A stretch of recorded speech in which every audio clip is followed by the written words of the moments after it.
Cependant, le commandant Kraus vous rappelle que vous êtes ici sous l'autorité des lois allemandes. Station d'évasion, les sentinelles ont ordre de tirer sur tout officier surpris en dehors des limites.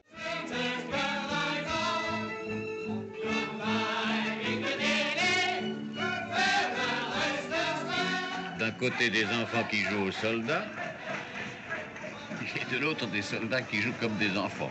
Alors, messieurs, par quoi désirez-vous commencer?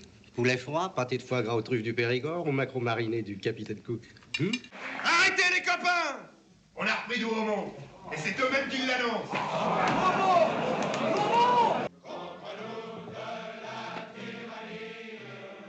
Compte de tennis, ça joue au tennis. Un camp de prisonniers, ça sert à s'évader. Je suis désolé de vous voir ici. Ce qui passe, mon vieux, c'est pas la musique, c'est pas les instruments. C'est le bruit des pas.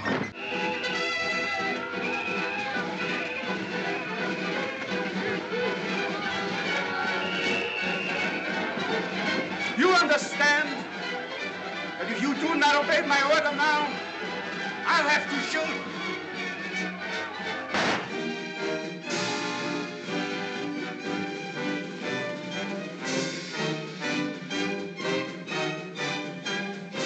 Was macht sie hier? Français. Französin. Verstehen?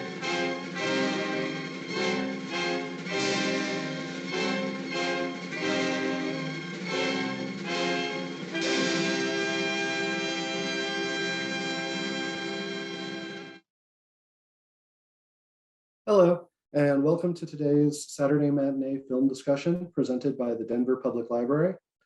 We'll begin with a brief land acknowledgement. We recognize that the country we currently inhabit is the ancestral home of over 574 contemporary tribal nations.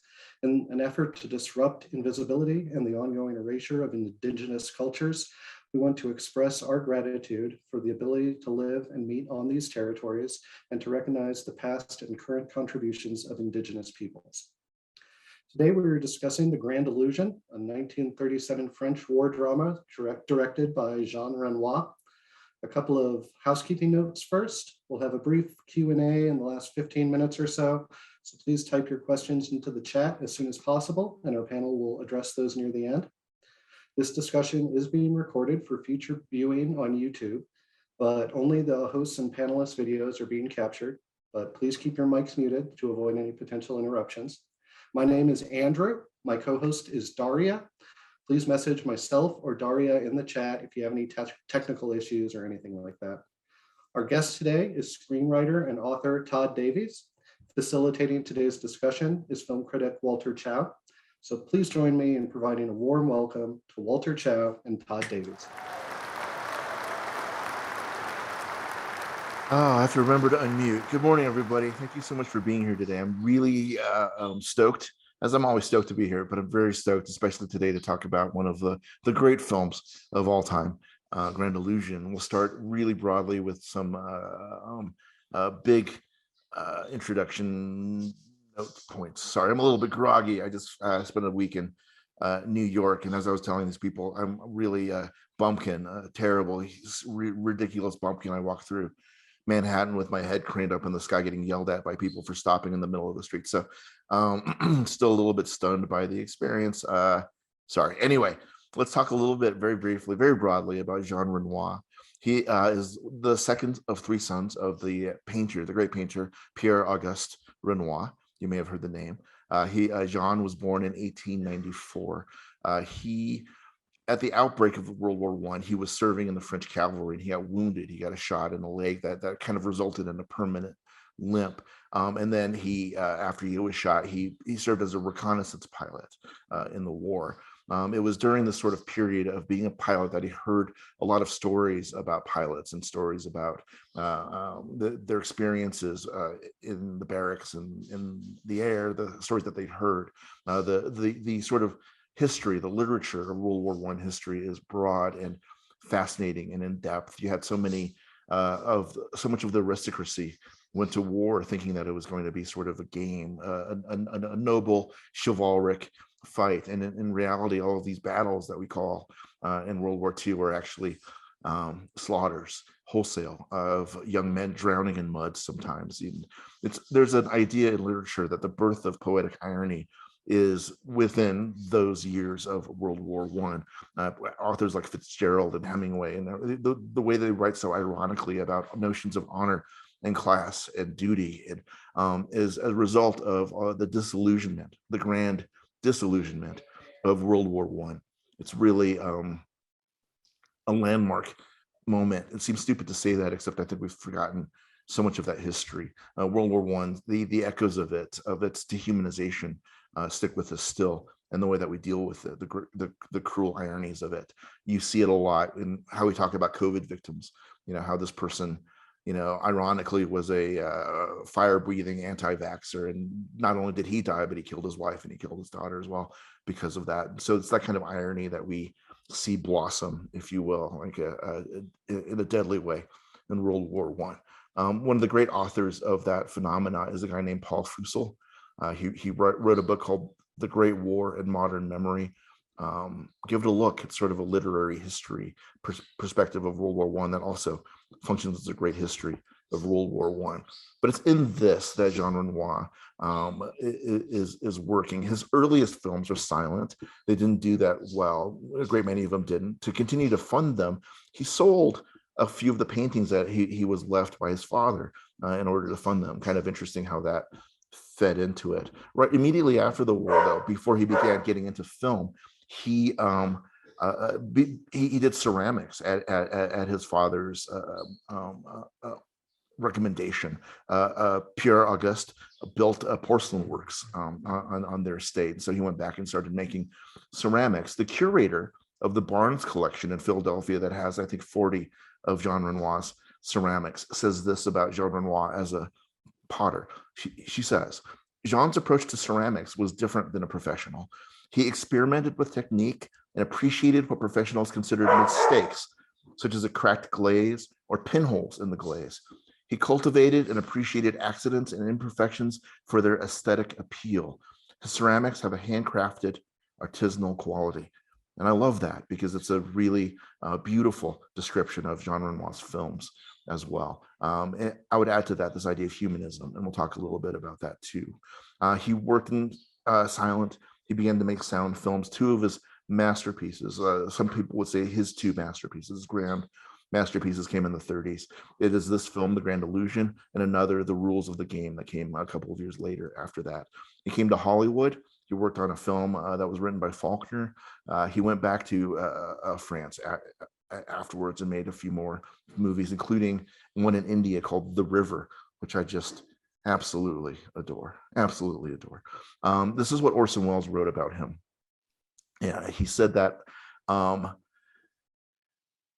he made his first film in 1924, his last in 1969. Orson Welles wrote this upon Jean Renoir's death in 1978. Here are his best known movies: Tir à Flunk, Bondu Saved from Drowning, which was remade in the United States as Down and Out in Beverly Hills, Tony, The Crime of Monsieur Lying, A Day in the Country, The Grand Illusion, La Marseillaise, The Human Beast, The Rules of the Game, The Southerner, The River, French Can-Can, Picnic on the Grass, The Elusive Corporal, The Little Theater of Jean Renoir. Some of these were commercial and even in their time critical failures. Some enjoyed success, none were blockbusters. Many are immortal. Orson Welles, as you saw in the trailer that we opened today, said that if he could only save one film to that desert island, it would be this film that we watched today. So when I asked our guest today, Tod Davies, a dear friend from years and years, who is brilliant and savage, is how I like to describe her to people who don't know her. She is, I said, hey, what do you want to show? And she's like, Grand Illusion. And I was like, of course you would pick Grand Illusion. And it's not only one of the great film masterpieces, but it's extraordinarily timely for our time now. And I think perhaps Tod had that in mind as well. She is a screenwriter, a producer of film, a producer of documentary, including a documentary about the Emmanuel series for the BBC. And if you know me at all, you know how much I love French eroticism. She has written 6 books, 2 cookbooks, and a series of 4 books set in a place called Arcadia. Snotty Saves the Day, Lily the Silent, the Lizard Princess, The History of Arcadia, and her latest installment, Report to Megalopolis, The Postmodern Prometheus. She is a publisher and editor. She created the imprint Exterminating Angel Press. I could go on and on and on, but rather than just do that, one of the most brilliant people I know, and kindest too. She's a big fan of Blue Healers, and like I am. This is Tod Davies. Tod, thank you so much for being here. Walter, thank you so much. Boy, I'm overwhelmed. Sort of. And savage still. Indeed. Well, you can only be so overwhelmed being as savage as you are. So let me just start by asking the big dumb question. Why did you choose Grand Illusion for today? Well, it's the best movie ever made. The second best movie ever made was Rules of the Game. And yes, I can hear everyone going, Citizen Kane, Citizen Kane. I love Citizen Kane. Citizen Kane is the third best movie ever made. Okay. I am a person who is mostly interested in content. And I am mostly interested in anything, in any form of art, any form of art that people think of as not art, children's books, television shows that talk about what it means to be human and talk about how can we become more human and what are true humane values. Rules of the Game and Grand Illusion, especially Grand Illusion, are about that. And all of Jean Renoir's work is about that. Actually, all of his father's work was about that as well, about the fact that there is no work of art that is worth one life. It's all about promoting happy lives for the largest amount of people. And Grand Illusion is called Grand Illusion because there is an illusion that there are other things that are important than human life. You know, I wanted to touch on that, on how malleable the title is. There's so many illusions in this film. That is the large one. But let's start with these illusions of the divide between people. Renoir famously talked about the difference between like a vertical nature of divide versus a horizontal nature. And what he saw as a vertical nature of division was nationalism, and the horizontal nature of division was class. And we see a lot of that in this film too. So let's start there. Let's start with the illusion of class and rules in the Grand Illusion. It was so sad. You know, when I was watching a bit of that trailer, the hair was standing up on the back of my arms, even though I've seen the film a million times and I know it by heart because I've read it so many times, because I love the screenplay. One of the most incredibly touching things, which I don't know how everybody else felt about it, is how Dubourdieu, played by Pierre Freinet, and Eric von Stroheim know each other really well. They have been hanging out in Paris together. They obviously slept with the same woman because they sort of switch into English when they talk about her, Fifi. The woman in Paris. And it's so sad when Dubourdieu is killed because it's the end of all of that. It's the end of that camaraderie, which is not extending to the rest of the world. That's the problem. That's why they're going. That's why they're leaving. Dubourdieu is the only one who really gets that, and he's the one. And when von Stroheim says to him, "You would do this for a Marechal, for a Rosenthal," and Dubourdieu can see that if it's going to move on, it's going to have to move to Marechal and Rosenthal. But von Stroheim does not see that. I mean, what's his name? What I always think of him as von Stroheim. What is the name of the character? Von Roffen. You know that von Stroheim didn't speak German. He actually had to learn the German for the part.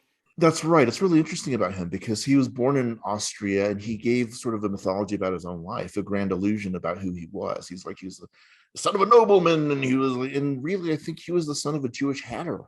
And you know, he came to the United States when very young. In 1906, he came to the United States and began working in various things, but eventually Silence, where he played the man that you love to hate, because he always played like these really sort of evil figures. And then he became a director of some renown. His great masterpiece, we think, is Greed.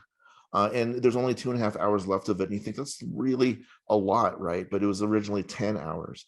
And then he cut it down himself to 4 hours so that it could be releasable, but that's not releasable. And then it got taken away and they cut it down to 2.5 and under 2 hours eventually. And I think there is a restored version that is just, pieces that they could find that were left over, still pictures even, and bits of script that but it's truncated. And he was famously difficult to work with, including on Grand Illusion.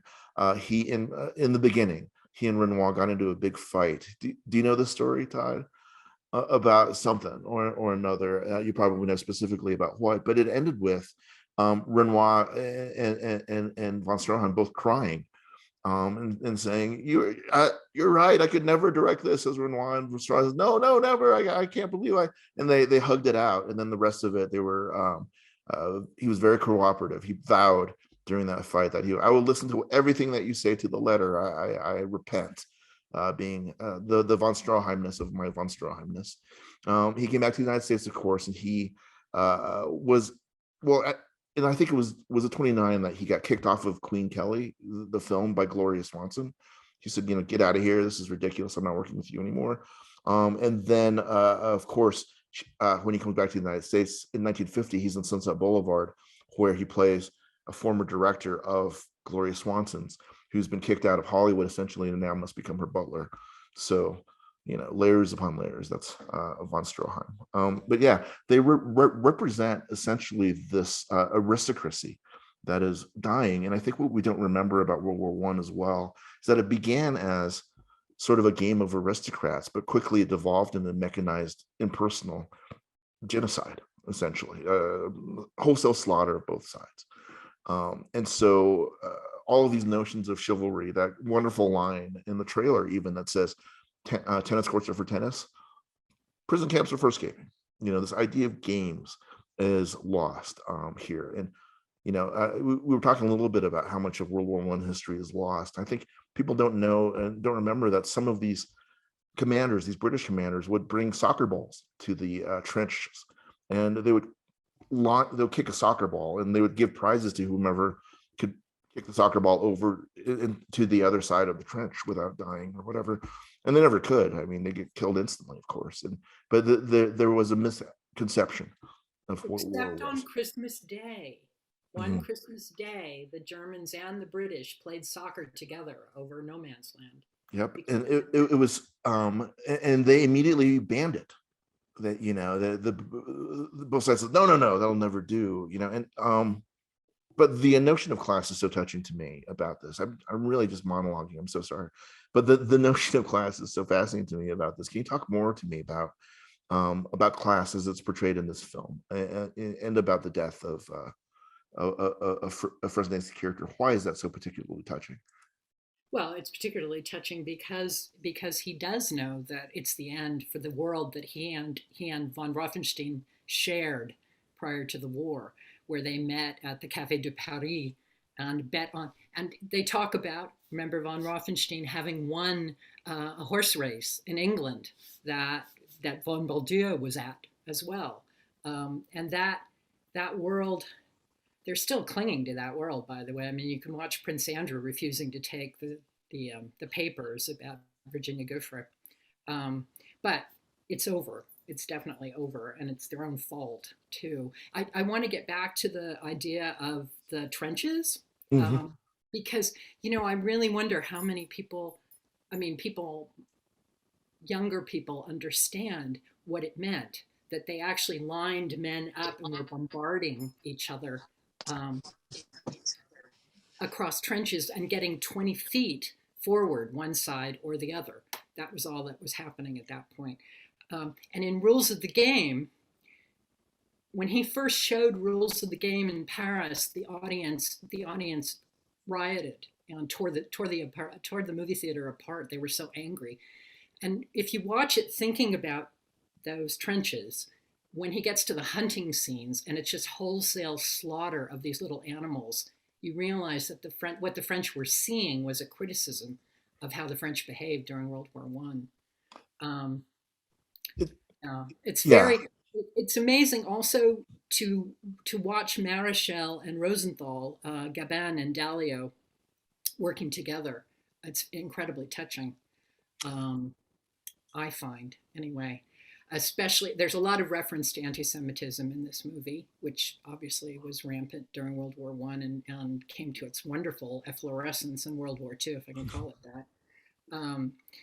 And watching how they have to cling to each other, and they do cling to each other, and how they are the ones who make the connection with Germany, with the woman at the end.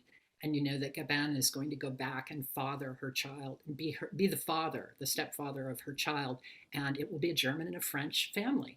It's so, when I was teaching at UCLA in the 70s, my students could not believe that the French and Germans had ever fought together. And I have to tell you a funny story about that. So I was teaching English composition, and I would show them, remember Pauline Kael used to do those little synopses of movies in the New Yorker? And they were brilliant synopses. They were wonderful little models of writing. So I read them one, and I said, does anybody know who Jean-Pierre Léaud is? You know, the character in all of the Francois Truffaut movies. And I didn't know they wouldn't, and they didn't. And I said, has anyone seen a Francois Truffaut movie? And they hadn't. So I said, has anyone seen a French movie? A little hand went up, and a voice said, well, Das Boot. And I said, does anyone know why that is a funny answer? In the conversation afterward, I discovered they thought the Vietnam War had happened before World War II. They didn't know the French and the Germans had ever fought together, which is another part of the grand delusion, isn't it? That you have to have these internecine battles. Why? In 50 years, no one's even going to remember what the enmity was about. It's so sad. It's so sad. We're watching it all play out now, too. We it's essentially a historical, and reading the history of trench warfare and all these things, it's like they were literally battling over useless stretches of ground, over 700 yards of mud. And the idea of irony begins to be born here, because they would pound the German lines with artillery, pound it, and then they would be in the interest of chivalry and sportsmanship. They would stop, and then they wouldn't start again. There were no feints. There were no pretend to fool the enemy or whatever. It was fair sporting, fair game, old chap. And so at dawn, they would stop the shelling, and then they would line up all the commoners, the aristocracy, the officers would line up all of the recruits, and they would march them into withering machine gun fire, because the Germans, of course, had dug really deep and were completely safe from the shelling. And then as soon as the shelling stopped, they'd pull out the machine guns and put them on the edge of their trenches. And then they would just fire in rains of fire indiscriminately, 100,000, 200,000, 300,000 young men dying in single battles during World War I. And these aristocrats just marching these people across these fields. And part of the reason they did that was they thought that the commoners were so stupid that they would get confused if they did any kind of hiding or any kind of guerrilla warfare. So line them up in rows, give them a buddy, march them across this open field of weathering machine gun fire. So in the middle of this film of Grand Illusion, when it talks about the fort being taken and then the fort being taken back, that's in the middle of the Battle of Verdun, in which 350,000 men died in one battle. And I think over 100,000 men were expended in the taking of that fort. So the gravity of the loss of life here. Yeah. And I want to recommend another book. You recommended a wonderful book, Paul Fussell's The Great War in Modern Memory, which really is spectacular. But a really wonderful book is the poet Robert Graves' book, Goodbye to All That, because he fought in that war. And it's his close-up view of what happened. And you might know Robert Graves because he wrote the I, Claudius books, which got made into a wonderful series. And essentially, he's writing as if the Roman Empire is the decline of the British Empire, and the World War I is very apparent all the way through the I, Claudius books as well. And he also did the best translation of Beowulf, Graves. I think, yeah. And I think it's great because he sees Beowulf as what it is this strong critique of the aristocracy and colonialism, which is really brilliant. It's brilliant, it's all of a piece, I guess. And Barbara Tuchman's The Proud Tower is another really strong resource for World War One history. The more that you know about World War One, and that the greater, I think, parts of Grand Illusion become. But to your point, I think the true greatness of it is its humanism. So speak to me, about that humanism, about this idea of, how they begin to accept the Jew because he is the most generous, he is the most gracious, he is the most whatever. And there was a screening of this in 1951 that Renoir attended in the United States, I guess, where they had, it had been censored after the war to take out a lot of the anti-Semitism, to take out, a lot of the stuff in there about the Germans too. And the line at the end where he says, "Goodbye, you filthy Jew," in a really loving way, had been changed to "Goodbye, old pal." And Renoir stood up in the middle and said, "No." So talk to me about the essential humanism of Renoir and the humor in The Grand Illusion. And there's a lot of it. No, well, I don't know if this is humor, but the humanism isn't completely apparent when de Bourdieu is saying goodbye to von Rothenstein as he's dying. And von Rothenstein says, "Forgive me, I was maladroit. I was trying to aim at your leg." And de Bourdieu, who's dying, says, "It was dark. I cannot blame you. It's fine." And and then when von Rothenstein, after de Bourdieu dies, goes and cuts the one living thing aside from men in the fortress, the geranium, it is such a sobber, the humor. I mean, obviously the scene where the Podio is dressed up as a woman because he's going to do the theater, and he walks in and says, "What?" And they're all like, because it's been so long since they've seen a woman. Or another lovely moment is when they make the creche for the little girl, the little German girl, out of potatoes, and she just wants to eat the baby Jesus, and she's told no, she can eat St. Joseph, but she can't eat the baby Jesus. I all of those are based on all that humor springs from a depth of human understanding, right? That these men have been in prison and with for so long that seeing a woman is magical for them in a way, transformative. I didn't feel like they were going to leap upon him or something. It didn't seem dangerous. It seemed reverent, just like with the child. And sad story about the child. I don't know if I should even tell it. She never got to see the film. She died of the flu weeks before the film was released. But she, that's based from hunger. This idea of this, in the German countryside, there's war. Both sides are suffering. The people are suffering, and she's lost. The woman has lost her husband, and the husband's four brothers, and other battles throughout the course of the war. There's unbelievable loss that's being spoken of in this film, and the humor then becomes, all of the humor becomes ironic. There was this very famous battle in World War One where, again, the Allies are pounding and pounding and pounding with artillery before they go. It's all fruitless. It doesn't matter. But they pounded this area of ground so much that it became a muck, a deep muck of mud and swamp, a dangerous one, quicksand, essentially. And so as they're walking across, they were dying, drowning in the mud that they had created from the artillery. It's the darkest kind of humor, but it's that kind of humor that begins to kind of show itself. And it's showing itself again with COVID, right? It's showing itself in I think, when we do these mass extinctions because of our own stupidity and our own dangerousness. You have to also say that at the end, there's something that you could not possibly see in a war movie that takes place in a war later than World War One, which is Marechal and Rosenthal cross the frontier, and the German soldiers see them, and one of them's about to shoot, and the other one says, "No, don't." They've crossed the border. It's very hard to imagine that actually happening in any war afterward. They would have just been shot because they could be seen, but it was still a bit, they all understood that they were still the same human beings. It wasn't quite where they got to in World War II, where they weren't human beings anymore. If they were on the other side, they were animals. And The original, I speak as someone who loves animals, so I don't even like it when they do that. But. right? There are animals that we don't like.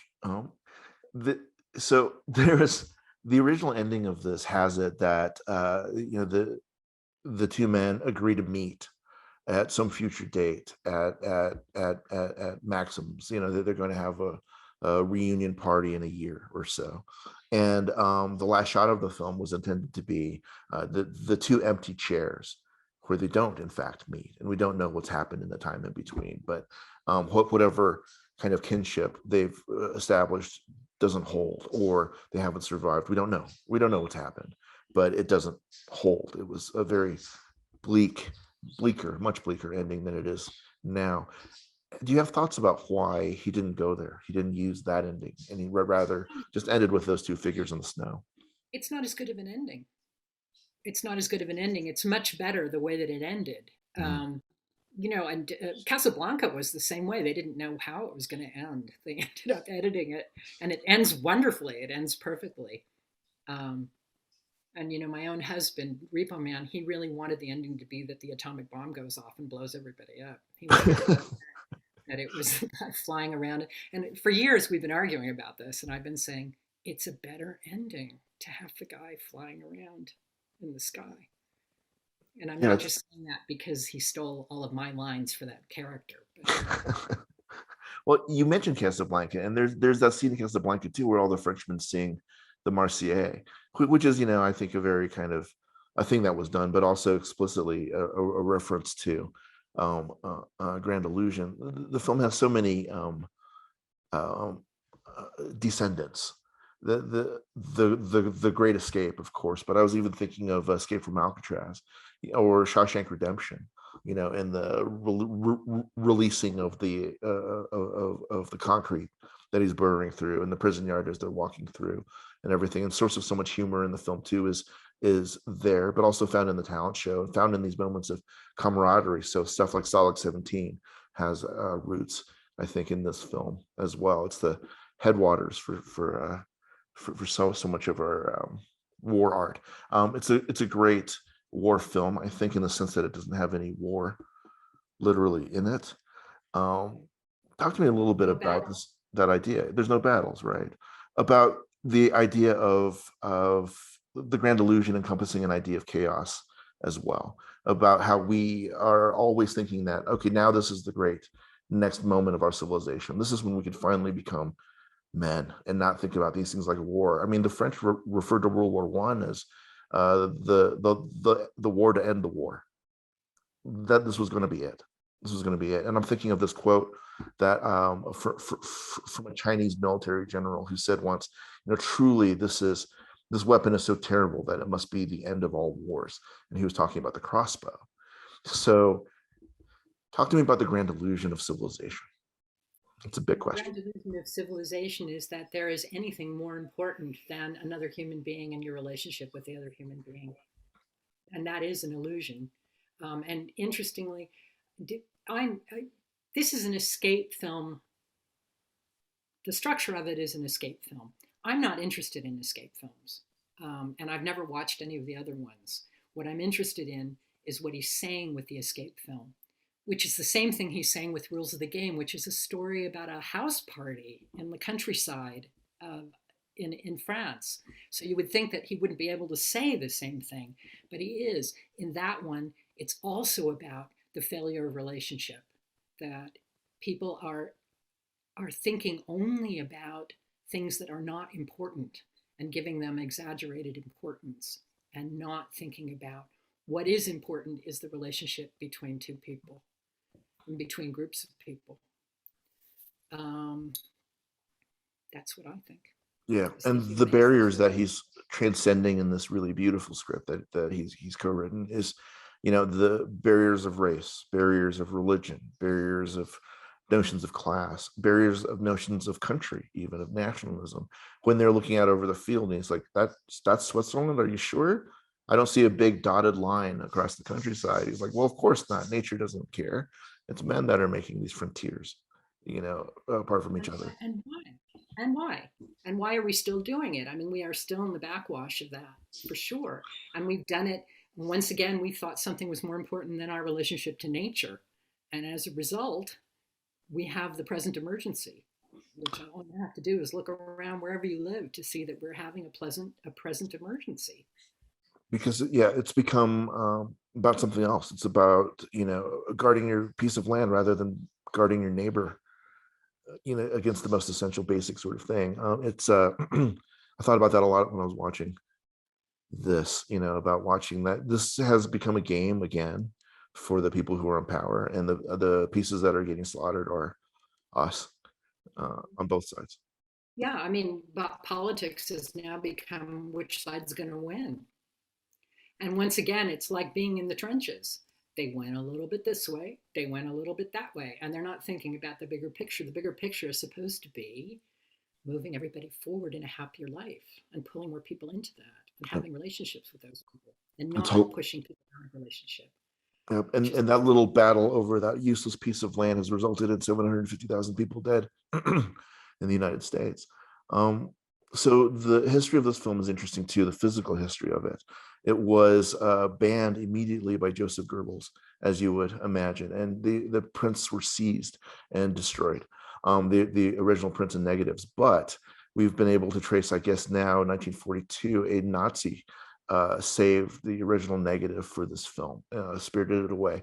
When the Russians came into Berlin, the Russians found a whole archive of prints, and they didn't know that the original negative was among them, but they seized them and they took them back to Russia with them. In the 1960s, there was an exchange, a trade back with France about things that the various countries had taken from each other. And among the group of bunch of things, the crates of things that they sent back to France, the Russians did, was the original negative for this film. It was discovered finally, I think, in the 1990s, in the mid 1990s. In 1999 is the restoration that we saw today from the original pieces. Renoir previously had sort of cobbled back together an original cut of this from theatrical prints, release prints in the 50s. He died without knowing that the original negative, camera negative for this film was still in existence, saved by a Nazi, rescued by Russians, traded back to the French for us today. And so the history of the message of Grand Illusion is sort of carried on in its existence in this state for us today, in a way that ultimately what was important was this exchange of culture between people. Yeah, that's amazing. It's beautiful. It's really super beautiful. Okay, we have a little bit of time. We should take some questions if there are some. If not, we could talk for another hour, I think. Can you help us understand the class context? Von Ruffelstein celebrating him shooting down his second plane in the beginning of the film. Is that a proportionately large achievement to his rank in the military, or is that supposed to signify that he rose due to his class status? Oh, there were only, at that point, you were only a commissioned officer like that if you had a certain class. So, and it was a game. I mean, it was like a hunting game for them at that point, I think is what the point of it is. He was a sportsman, von Ruffelstein. It's established that he had horses that he would race in England before the war. So that, and they're having a dinner when they're talking about that. It's charming and sad. Yeah, that's what I thought of too. It sounded like a pheasant hunt, the way that he was talking about it. It's like, oh, I've potted another one today, jolly-o. And then somebody brings in like the wreath and is like, terrible timing, old chap, I do apologize. Even the deathbed with the sort of, look, I would have done the same thing. It was dark, I was running, you good shot, yeah. It's all sort of the same thing. It's like, if you're out in the lawn of a giant estate and you're shooting pheasants and whoops, dear boy, I've shot your horse. Like, oh, I would have done, it's such a weird obfuscating way to talk about these things. And I think the miracle of Renoir, if you could call it that, is that he humanizes not just the people that we naturally have affinity for, the Jean Gabin's rakish, or Fresnay's, but I have a real empathy with von Stroheim's character. Von Rothenstein. I really feel for him. I really like him. I like him. I love the performance that he gives, which is unusual for von Stroheim. Where he says, "Please, please, I have to shoot you if you don't stop. Please don't do this. Have you gone crazy? Have you gone mad?" And the idea of madness in war, right? The idea that we become less than men, civilized men, in the conduct of this war. That's really the end of it all. And but the illusion that we were ever civilized in the conduct of war, I think, is what is very touching to me, and what is destroyed with the destruction of the geranium. It's like this. It's almost like in a samurai movie when they cut off their hair. Like, I'm now a Ronin. This is, I've lost everything. And in the end of it, and von Stroheim was instrumental in designing his own costume. He's been crippled by the war. I should never use that term again, but he's been really destroyed by the war. And so he's wearing this like iron and cloth. He can't bend, and he has to, but he still wants to be part of it. He wants to do his duty. It's just like, man, you watch this and you're like, dude, isn't there a countryside that wants you? Isn't there a woman that wants you? Isn't there, or a man? Isn't there someone that you want to be with right now, that you love? Some horses to ride? Come on, what are you doing? What are we all doing? What's happening here? So I love him. I love this character. And for the evil German in a war movie to be somebody that a pinko commie in Denver loves, that's Renoir. That's Renoir. That was very well said, Walter. And what I was thinking when you were talking about that was that Jean Renoir's father, that was what he was always trying to get across in his paintings. His paintings were all about, isn't there a child somewhere you want to admire and love and play with? Isn't there a countryside that you would like to be sitting having a picnic at right now? Shouldn't we all be doing that? And so many of their conversations are about these recollections. They're almost Proustian. It's like, do you remember the day? Do you remember that night? Do you remember the woman? Do you remember the show? All of these people are living in this sort of arrested moment where I sense the rest of modernity is sort of knocking at the door. This really ugly reality of World War One, and it's all a warning, right? In 1937, it's saying, look at the rise of fascism around us. And also the world that they are existing in is built on straw. They think it's solid. We're watching it collapse, and we realize that it never was strong. It never was built on a strong foundation, which would have been a gathering in of the entire community rather than just that little band of privileged people. Right, and it's no wonder that Rules of the Game started a riot. It's no less radical than Buñuel stuff later. Saying the bourgeois. Same casts. Exactly. That's right. Yeah. That's right. So I noticed this time through that about pocket watches, that Elsa has a pocket watch on her dress, and of course Becker, the assistant director on this film, has a cameo in this movie where he breaks his pocket watch when it's being confiscated by the Germans. Like, you want this? I'll destroy it. So the concept of time and the concept of another illusion, sort of it's like, this is a timeless story. Elsa doesn't use the watch for anything, and but the time is always this sort of reminder for me in this film too of another kind of illusion that we try to place order over things that are essentially disordered. That's really a good point, because I always wonder, when de Bourdieu is dying, the nurse has a watch pinned, and it says noon, and you're fascinated. You're like watching the watch and wondering, what's it doing there? Yeah, and it's almost like a memento mori in certain paintings from 16th century. The skull. Time now has become this constant reminder for us, and the ticking clock and all the sayings that we use around clocks, but showing this movie now in this last couple of weeks leading up to our talk, I feel that really heavily. This burden of time running out. Everything I read, everything I look at is We can't serve you at the hospital anymore. We can't help you anymore. We can't, this thing is out of control and it's not getting under control. We're out of time. It's a new time. We are definitely in a transitional time, which is unusual. It doesn't happen to every generation.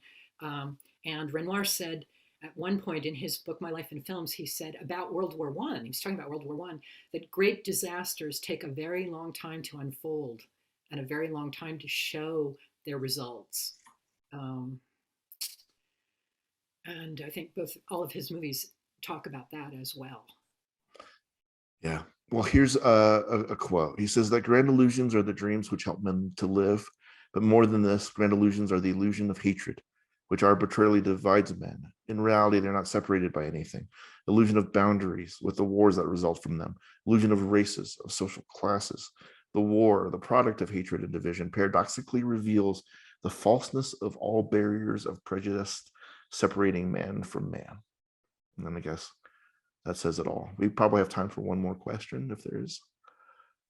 Brian said that there were so many tender moments between men throughout the film, which seemed startling to him.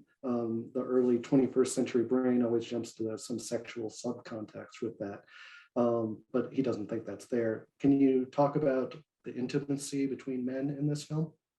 Yeah, I mean, I would just, in sort of broad sense, not specific to this film, I would say that I have a lot of thoughts, I guess, but the first thought I'll share is that I think it's a real problem when that seems novel. One of the things that we have, my wife is a lot better than I am. We've tried to do with our son, who's 15 now, is to make it okay for him to have feelings, to tell people that he loves them, his friends and us, to want to snuggle still if we're watching a movie or he's cold, to show that, because that was beaten out of me by the time I was 8. So I think it's too bad because we still don't see that representation without a sexual element. I mean, there are cultures in the world where men kiss each other on the cheeks or on the lips, where men, as friends, or men hold hands as they're walking down the street because they're friends. I mean, not in the United States, of course, a country founded by pilgrims. We don't have that. So watching this in the film, I think the first part of my answer to many answers to this is that I think it's a great point that it seemed shocking, because I think it's terrible that it seems shocking. It shouldn't, but I'll let you talk about the film specifically, Todd.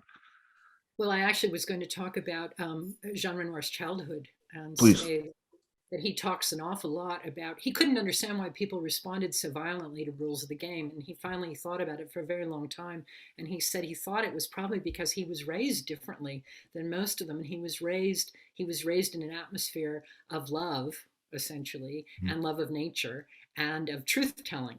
That was the most important thing. His father just loved him and loved his children and loved his wife, and in a very, what we would think of as a conventional way, not what you think of as a genius way, And it was very important to him that they not wax the floors in the household so that the children would never slip, and that in every house that they ever moved into, Auguste Renoir, his father, would take sandpaper and sand off the sharp corners of any cornices, any marbles, so that the kids wouldn't slide and hit their heads against it.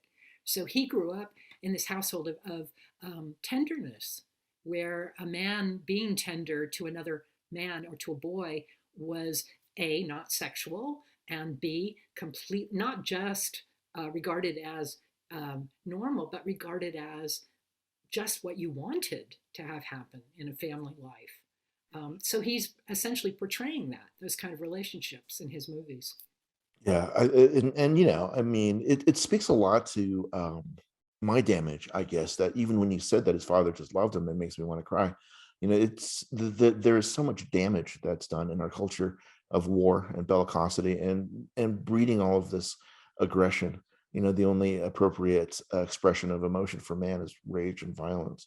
So to see that in a film, especially in a war movie, is remarkable. Is really remarkable, that tenderness and the way that they support each other and the way that they care about each other, worry for one another, and speak to each other. I'm thinking in particular of a scene that begins as a conflict where the two are walking, and his friend has sprained his ankle, and he's mad, like, you're weight around my neck and we're gonna die out here, and better off alone. Well, you go then. That was a big fight, and then he comes in from the other side of the screen. He leaves. He comes in from the other side of the screen as his friend is sitting there miserable and cold and crying, and says, come on, buddy, let's go. And the extraordinary humanity of both of those things, starving, terrified, and hurt and cold. Of course you're going to fight, you're going to bicker, right? I do that if I miss breakfast. So, and then coming around, and the humanity of that, and the vulnerability to show this is remarkable stuff. Yeah. And the relationship between them and the one woman in the film too. At the end, there is no violence offered to the woman. There's no, even though they're afraid she's going to turn them into the Germans, there's no, there's what there would be in a movie now, a threat of rape or assault of some kind. Absolutely. And I love that actress, Dita Parlo. She's amazing. I mean, I fell in love with her in L'Atalanta. The great Jean Vigo. She's the object of desire of the sailor in that film, and been around for a long time, and expresses so much with her eyes, and the love that develops between the two of them too is really lovely. The way that when he's learning to speak and say, just to say, she's got beautiful blue eyes, that he's talking to her instead. That's really kind of oh my gosh, so good. But the one of the hallmarks of the aristocracy in the film too is language, which I think is interesting. That he's not able to communicate with the English, that are being brought into the prison after they get moved, and they've dug the tunnel already. They're going to leave that night, but then they get transferred. He's trying to tell him, but he doesn't speak French. But the aristocrats, Bourdieu and Rothenstein, speak multiple languages, and they even have a secret language, which is English. I think it's fascinating. Again, about the illusions of real separation, class separations. All this is fascinating. The new Dune movie, if I can bring up Dune real quick, there's a character in it that's played by a Chinese actor named Chang Chen, who was in Brighter Summer Day as a child, and he plays a character named Dr. Yui, and the secret language in the new Dune film is Mandarin, and that actually meant a lot to me, that there was sort of that moment. All language means a lot in representation. So anyway, yeah, okay. I think we are mostly out of time. Any last thoughts about Rules of the Game, Todd? I mean, about Grand Illusion or Rules of the Game? Both of them. Everybody should watch both of them. Watch Rules of the Game if you haven't seen it already. And yeah, oh my God! And I would throw in my pitch for the River, which is my favorite one of his, A Color. Yeah. Oh, it's set in India. It's based on a rumor garden book. It is glorious. It's just about three young women growing up in a strange place, essentially. It's just glorious and it's beautiful. But okay, Jean Renoir. Next week we are back with Eric Red. We're talking about Emperor of the North, the best railboat movie of all time. And it was filmed around where we live here. was that right? It was Jacksonville. It was filmed in. It's a brutal and awesome movie, and it couldn't be more different. Couldn't be more anti-human than Renoir. That's what we're good at here, is whiplash.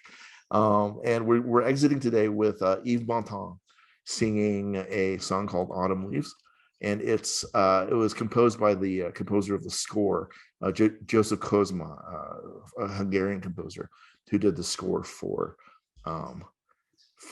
Grand Illusion. So this is the song, and thank you so much for joining us today. Thank you so much, Todd. I'm so grateful to see you. Thank you so much for having me.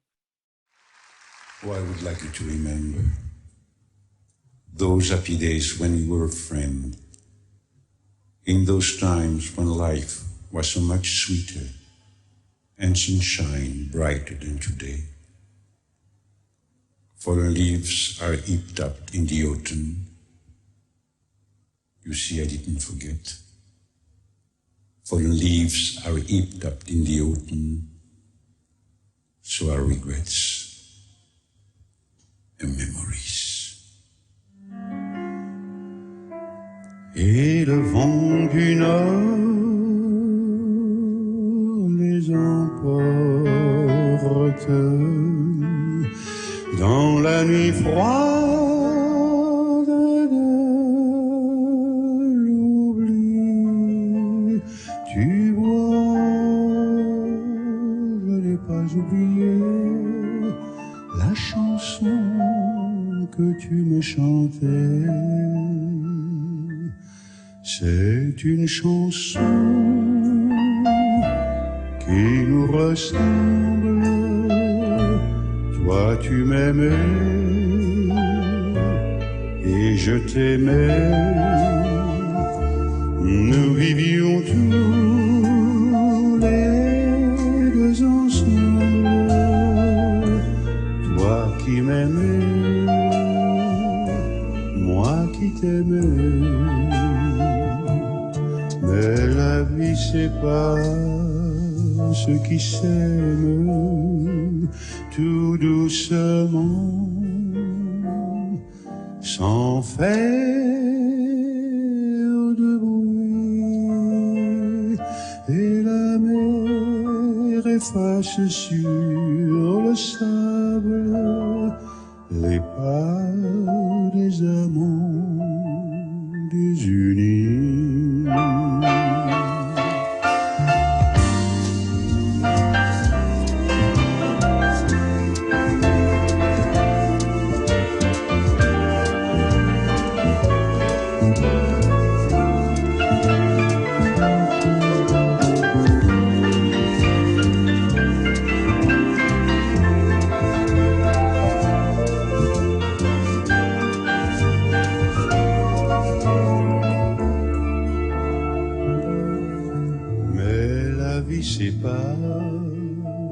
Ceux qui s'aiment tout doucement,